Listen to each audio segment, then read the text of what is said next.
Welcome to John's Tarot.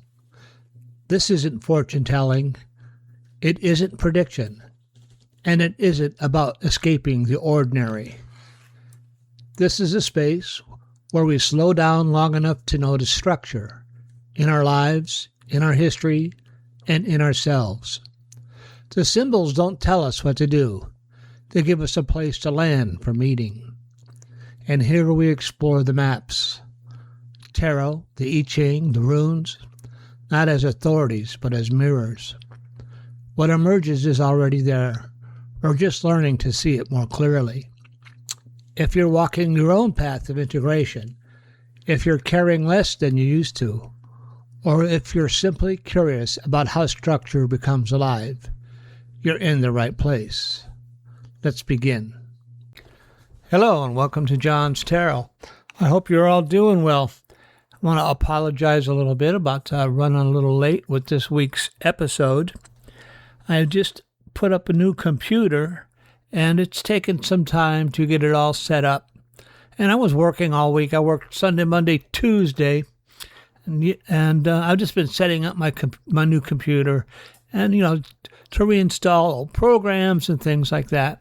It takes a little time, but I'm going to do the best I can. I don't have it completely back to where the old PC was, but we're going to do the best I can. So, I don't know about you, but this week I am going to talk a little bit about what's going on in the news in terms of our conflict with Iran. I'm not, being a one-time Buddhist, I'm not real happy with conflict and violence. And sometimes I feel a little, I don't know how to say it. To use force in order to resolve conflict is the lowest order of strategy you could possibly use. And it always is going to have some type of negative effect. And this comes from my experience with the Tao Te Ching and the I Ching and my own personal experience. Using force is always the last resort. And it seems like our administration, it is their first resort. And I just don't feel like it's going to have very positive outcomes. And that's just how I feel. So I did prepared a little presentation today on the use of force in resolving conflict. So let me begin my prepared presentation. Let me ask you a question. Have you ever watched someone touch a hot stove, pull their hand back in pain, and then a few minutes later touch it again? Now imagine watching humanity do that for thousands of years. Wars fought, lessons learned, books written, philosophies developed, yet somehow we still reach for the same blunt tool, force. So the real question isn't why societies repeat this pattern. The real question is this: how does a thoughtful person live wisely inside a world that keeps touching the hot stove? That's what we're going to explore today. Today I want to talk about something that has been on my mind as I watch the news, read the headlines, and observe the patterns that seem to repeat themselves again and again throughout history. Sometimes, when I watch the world, it feels like watching someone repeatedly touch a hot stove. You see it happen once, and you think, well, that was a mistake. They didn't know the stove was hot. But then you watch them do it again, and again, and again. After a while, you begin to realize that something deeper is happening. Humanity, it seems, has a tendency to repeat its lessons until the lesson is truly learned. One of the patterns I see most clearly is a repeated reliance on force. Force in politics, force in relationships, force in societies trying to solve complex problems. And when I say force, I mean the blunt instrument, the hammer, the impulse to compel rather than understand. Now, this isn't a new observation. Many traditions across history have noticed the same thing. Strategic thinkers, philosophers, and spiritual traditions have all pointed out that force is usually the least skillful tool available. It may solve an immediate problem, but it often creates new problems further down the road. In Taoist philosophy, there is a warning about this. Weapons, it says, are instruments of misfortune. They should only be used reluctantly and only when no other option remains. Because when you use force, you disturb the balance of the system, and the system will eventually push back. Strategists have said similar things. The highest level of skill is not winning through conflict, but resolving conflict before it even begins. Yet history shows us that societies often forget this lesson. Again and again we see the same pattern. A complex problem appears. Instead of patience, negotiation, or reflection, the system reaches for force. And when you watch this cycle repeat, you may begin to feel something I've been feeling lately: concern and detachment, and quite frankly, exhaustion. Exhaustion in the fact that we don't seem to learn our lessons. Concern because the consequences are real. People are affected, lives are affected, history moves in directions that shape generations. But detachment as well, because there is a point where you realize something important. Most of these large systems are beyond the control of any one individual. You can observe them, you can study them, you can learn from them, but you cannot personally steer them. So the question becomes a different question. Not how do I fix society, but how does one live wisely inside a society that repeatedly refuses to learn from its own history? That's a very old question. Philosophers have asked it, monks have asked it, scholars and elders in many traditions have asked it. When the larger world seems caught in cycles of conflict, what is the right stance for the individual? For me, that question connects deeply with my own personal journey. Many years ago, before sobriety, there was a moment in my life that I often describe with a metaphor. I call it dying on the beach. It wasn't a literal beach, of course. It was a moment in life where everything had collapsed. Addiction had taken its toll. My future looked uncertain. I didn't know if I was going to make it. In my mind's eye, I sometimes imagine that moment like being washed ashore after a storm. You're lying there on the sand, exhausted, unsure whether you're going to stand up again. That was the moment where a choice appeared. Not a dramatic choice, not some heroic transformation, just a quiet realization. If I didn't change direction, I would simply repeat the same cycle again. There's a metaphor I used at the time that came from my interest in Buddhism. I remember Buddhism talks about reincarnation, the idea that if you do not resolve the lessons of this life, you return again and again, repeating the cycle until the lesson is learned. In recovery, we have a phrase that echoes that idea in a different way: keep coming back. And I remember thinking at the time, well, if I don't do this work now, if I don't learn the lesson now, I'm just going to have to keep coming back and do it again. Why not do it now? That realization was the beginning of a different path. And here's the interesting thing. When you step onto that path of change, you begin to see something very clearly. Individuals repeat their mistakes until they learn. Families repeat patterns until someone breaks the pattern. And societies often do the same thing on a much larger scale. The same dynamics appear again and again. Force instead of understanding. Reaction instead of reflection. Short-term solutions that ignore long-term consequences. So if society sometimes behaves in this way, how does one live wisely inside it? For me, symbolic systems have helped illuminate that question. Systems like the Tao, the I Ching, the Tarot, the runes, these are not prediction machines the way some people think. They are pattern recognition systems. They help you step back and look at the underlying dynamics of life. When you ask a question like, how do I live in a society that repeatedly chooses force? The answer rarely comes back as, go out and fix the entire world. The answer is usually more subtle. Maintain balance, choose your engagements carefully. Do not contend unnecessarily. Offer wisdom where it is welcome. And conserve your energy where it is not. That last part is important.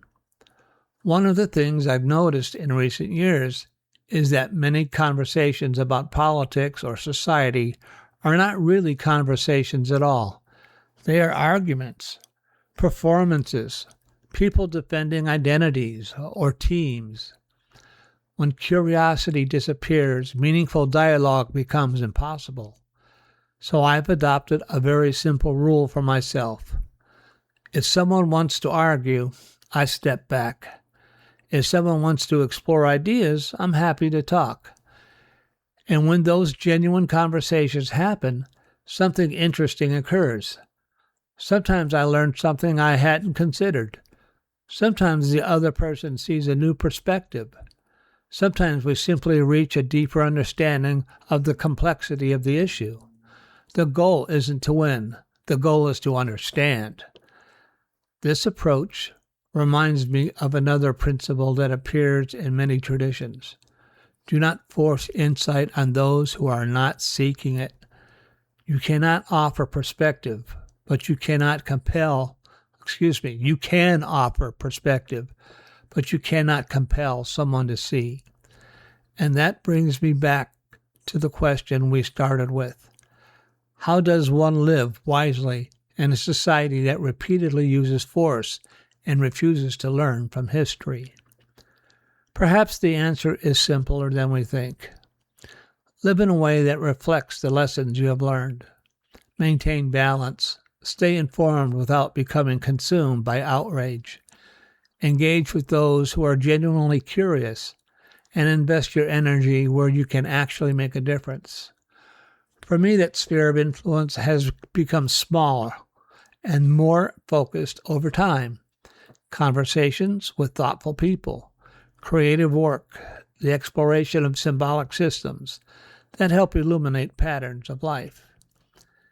In many traditions, there is a stage of life where a person moves from constant action into something closer to observation. The witness, the elder, not someone who withdraws from the world entirely, but someone who understands that wisdom most powerful when it is offered quietly and without force. After all, force is the least skillful tool. That lesson applies not only to governments and to societies. It applies to conversations. It applies to relationships. And sometimes it applies to our own inner lives. When we stop forcing outcomes and begin alignment ourselves with deeper patterns, something interesting happens. Life becomes calmer, clearer, more balanced. And perhaps that is the real lesson.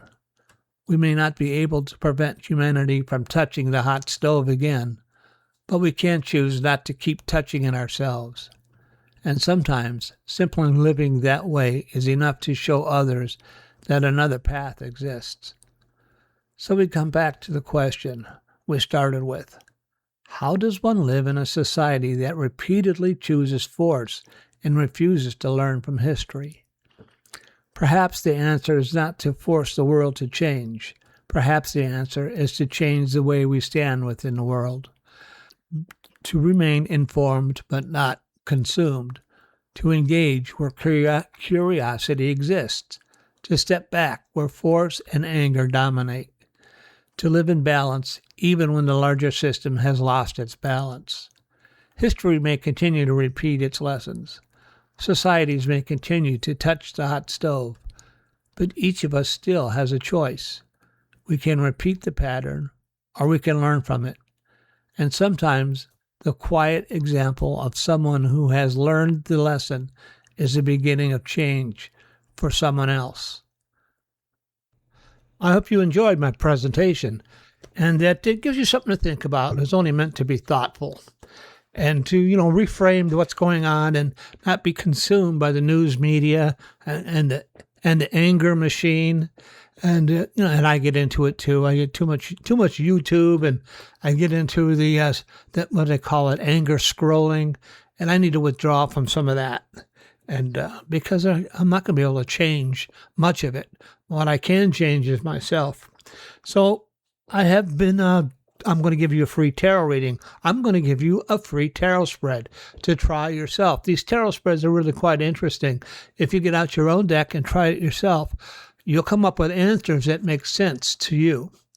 And what I'm going to do today is a tarot reading on how to look at these events. Rather than use force, how can we look at these events? My ability to read tarot is a gift, an expression of divine love, and I'm here to share it with you in that same spirit. So this is going to be a quick, easy tarot reading. I'm just going to throw out 5 cards, and we'll take a look at what they say. And the tarot reading itself consists of card 1, nature of the environment. What is the true character of the society or field I'm living in right now? Card 2, my proper stance within it. What attitude or inner posture allows me to remain balanced here? Card 3, the wise action. What kind of action is skillful for me in this environment? Card 4, the trap to avoid. What reaction or behavior would pull me into imbalance or futility? And in card 5, the long arc. What orientation or guiding principle will sustain me over time? So let's go ahead and do a little tarot reading. That's the 5-card, it's just a 5-card reading. And those are the questions you should ask yourself. So I'm going to ask myself, the nature of the environment. What is the true character of the society or field I'm living in right now? And this helps you see the system clearly without judgment. So in terms of the environment, and the nature of the environment, what is the true character of the society or field I'm living in right now? All right, I got the cards. And I'll do some runes in a second. I'll throw some runes on it. I'll cut the deck. My first card, how appropriate, is the Chariot. I'm just going to lay them out. First card is the Chariot. Second card, my proper stance within it, is the 3 of Wands. How appropriate. The fourth card, the third card, the wise action, is the Hermit. The fourth card, the trap to avoid, is the 6 of Pentacles. And the fifth card, the long arc, what orientation or guiding principle will sustain me over time. The Knight of Wands. Well, that's actually very appropriate. Let me throw some runes on there, and I'll go ahead and read it. So for the Odin Freya, please guide this reading. And for the Chariot, what rune do you have for us? What is the environment we're currently in? And that rune is Canaz. And I'll just go ahead and start the reading. So the first card is the Chariot with Canaz, the nature of the environment. Well, we're in a period of change. The Chariot, you see a charioteer. He has 2 sphinxes in front of him, and they're guiding him forward. Those are usually representative of our ego and our higher self. And the charioteer, you'll notice he's guiding the chariot, but he's not holding on to the reins. So we're being pulled forward by 2 different forces. That could be the Republican and the Democratic Party, or the thoughtful and a reactive party. And it is our job to guide that chariot that we are riding in. Our job as individuals, we guide ourselves. We should guide our own inner nature and guide how we move through society and the field of the we're in right now. This helps us see the system without judgment. So we're in charge of our own lives. And the rune Kenaz has to do with Oh, it has to do with luck. It has to do with new knowledge. Has to do with a partial darkness being a light, coming to light after darkness, new information. So as we move through this period, remember, you're in charge of your own life. You're in charge of what forces draw you forward. You should keep balance of them. And as you do that, you'll get new insights, new knowledge, Kenaz, into what's going on.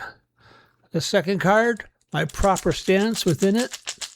I'll throw a rune on that. It's the Three of Wands, and the rune is called Ingwaz. So the Three of Wands, as we stand at the, we stand on the shoreline looking out at the ocean or at a field behind us, and we've made certain decisions about our path and about the way we want to live our lives, and we're waiting for more information to come our way. And when we made this decision, remember, it's going to affect lives of other people who are also involved with us in our lives. So we have to, in terms of our decisions, we want to support those who have helped us come to this part. And then the rune is called Ingwaz, and that has to do with if you made it to this point and you're being reflective, just because you're being reflective isn't the beginning of the end. It's only the end of the beginning. Light is just starting to return. Your insight is just starting to form. So that is where you stand. What my proper stance within it is to observe, to support those who've supported you, and wait for more answers to come. The wise action, what kind of action or skillful is a skill for me in this environment? And that's the Hermit. And the rune is called Wunjo. Again, very appropriate. The wise action is the Hermit, so you've come a long way. You look back and you wonder, how can I help those who are behind me? And the Hermit has the lamp of wisdom and the lamp of it's the staff of wisdom, the lamp of enlightenment. He stands on a mountaintop. He looks forward, and it's sometimes a very lonely position because you're there by yourself. You've come forward a long way. But it's also a position where you're looking to help others, and through your action and through your behavior, you are acting as a guide, and other people are looking at you. How come they're so calm in all this turmoil? So they're looking at you. And then the rune is called Wunjo, and that has to do with the travail. In terms of your personal life, you've reached a point where the travail has ended. And these cards actually refer to me and what's going on in my life. So for me, the travail has ended, and this is the fruit of the tree. This is the fruit of the long toil that I have some perspective, and I'm looking to help people, and I'm looking to be an example in my life. And then the fourth card, the trap to avoid. What reaction or behavior will pull me into imbalance or fertility? And that is the Six of Pentacles. And the rune is called Suolo. How interesting is that? So the trap to avoid, what reaction or behavior would pull me into imbalance or futility? You see a man with a balance, and he's helping some poor people. He's giving them, giving them food, giving them sustenance, giving them money. For me to believe that I am that individual, that I'm going to be able to save anybody, is a trap to avoid. Anything that saved me has become from a higher power, and it's chosen to help me, and any help to other people is going to come from that same power. And that is a Sulu, the light over darkness. And that realization is a bit of success. That's the warrior's rune as well. And the thing to remember about the warrior's rune is partially patience. The warrior understands sometimes it's better to be patient and wait for the right time to move forward than it is to be reactive. And then the final card, the Knight of Wands, with the rune being Feiyu. The Knight of Wands, that's always called that the Yosemite Sam card. Because the Knight of Wands, he wants to rush right into an engagement, rush right into, get out there and fix it, like Yosemite Sam. And what is the wise thing to do? The long arc of, or what orientation or guiding principle will sustain me over time, is for me to be plan my moves, plan what I'm going to do. What's going to happen when I see Uncle Charlie at the 4th of July dinner, at the Memorial Day picnic? Plan ahead. What am I going to do when I reach these people, and react with these people? And for me, that's going to be what I talked about in the program today. If they are willing to talk, I'll talk with them. But if they want to come out there and argue, I'm just going to disengage and back away. And that is I need to think about those things as I move forward. And the rune Feiyu has to do with wealth, removable wealth, and the knowledge of knowing when to engage and knowing when to disengage or not engage at all is truly a something wealthy, a sign of wealth that will benefit me as I move forward in my life. Well, I'm going to go ahead and wrap this up today. I don't have any sound effects today. Like I said, I'm redoing my PC. I hope you enjoyed today's program, and I hope you tune in next week. I'm working like Monday, Sunday, Monday, Tuesday, so I might just start putting out my programs on Wednesday. It'll just be easier for me. Things will continue to develop, and I'm in a bit of a transitionary stage myself, so we'll see what happens as I move forward. If you want to contact me, I'm out there at JohnsTarot.net, and you can contact me for there. Also, I'm thinking about doing a retreat. If you would be interested in engaging in a retreat with me, why don't you let me know and send me a little email, and I'll consider doing a retreat. So until next week, be careful, be cool, be kind, and remember, have courage, find faith, and I'll talk to you guys all again next week. Bye-bye. Have a great week.